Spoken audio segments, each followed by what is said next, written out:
What if the reason people keep disrespecting you is because they already know exactly how you'll react? Not because you're weak, not because you're incapable, but because your reactions have become predictable. And once someone knows they can trigger you whenever they want, they stop seeing you as a person to respect and start seeing you as a button to press. But today, you're going to learn 3 psychological responses so powerful that toxic people instantly lose control of the interaction. No yelling, no fighting, no begging for respect. Just calm psychological dominance. And once you understand these moves, people will think twice before crossing you again.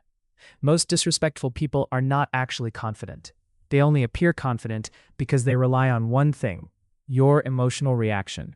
The awkward laugh, the defensive explanation, the angry outburst. That reaction is the reward they're chasing.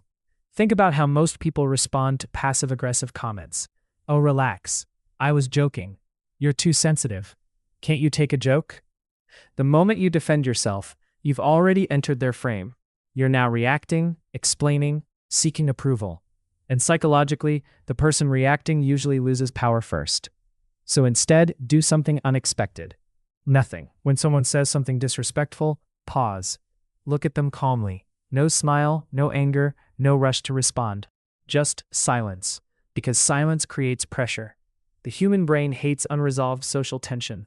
People instinctively try to fill silence as quickly as possible. That's why uncomfortable pauses feel so intense. And when you refuse to rescue the moment, the pressure shifts onto them. Suddenly they become uncomfortable. They start wondering, did I go too far? Why aren't they reacting? Did I embarrass myself? And most of the time, they immediately backpedal. I'm just kidding. Relax. You know what I mean.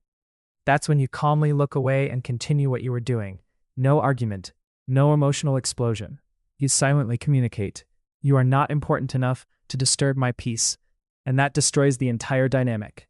Because disrespectful people feed on emotional access. When they can't reach you emotionally, they lose control. Some people hide disrespect behind humor, not because they're brave, but because they're cowards. Cowards rarely insult you directly. Instead, they use sarcasm, backhanded compliments, passive-aggressive jokes. You actually did a good job for once. Wow, you look decent today. Didn't expect you to understand that. And most people instinctively laugh it off, even when it hurts. But here's the psychological trick. Make them explain it. Calmly ask, what do you mean by that? Can you explain the joke? I don't understand. This is devastating because disrespect depends on ambiguity. The moment you force someone to explain themselves clearly, you strip away their protection. And that's when they start to lose control. Their manipulation collapses. Now they have 2 choices. Either admit they were insulting you or retreat. And most people retreat immediately. Why? Because disrespectful people usually want plausible deniability. They want to hurt you without looking like the bad guy. But clarification drags hidden hostility into the light. And once it's exposed, the room changes. People suddenly hear the comment differently. The tension shifts back onto the person who created it. This technique works because calm questions are psychologically disarming. Anger creates conflict, but calm curiosity creates accountability. And accountability terrifies manipulative people. This next move is incredibly powerful because it removes the emotional fuel from the interaction completely. Most criticism is not actually about truth. It's about provoking emotional engagement. People insult your appearance, your choices, your goals, your personality, and they expect resistance. They expect you to defend yourself. But what happens when you simply shrug and say, maybe, okay, you could be right? Suddenly the conflict dies instantly, because arguments require 2 emotional participants. The moment you stop defending your ego, the other person loses momentum. Psychologically, this is confusing for toxic people. Why? Because they expected control. But indifference signals emotional independence. It communicates, your opinion is not emotionally important enough to disturb me. And nothing frustrates controlling people more than realizing they cannot emotionally move you. This doesn't mean becoming passive. It means becoming selective with your energy. Not every opinion deserves a response. Not every insult deserves a defense. Sometimes the strongest thing you can do is refuse to emotionally participate. Because peace is power. And emotionally mature people understand something deeply. Attention is valuable. The moment you stop giving your attention freely to disrespectful people, your entire presence changes.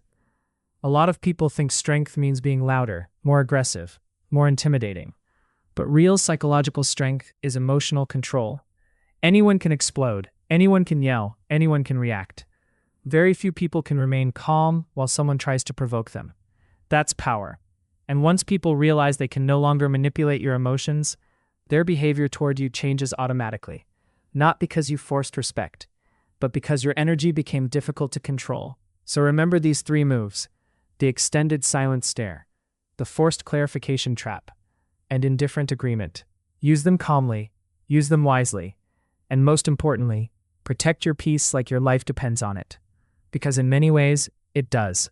If this video spoke to you, make sure to like, subscribe, and comment below. Which of these psychological moves do you think is the most powerful? And remember, the strongest person in the room is usually the calmest one.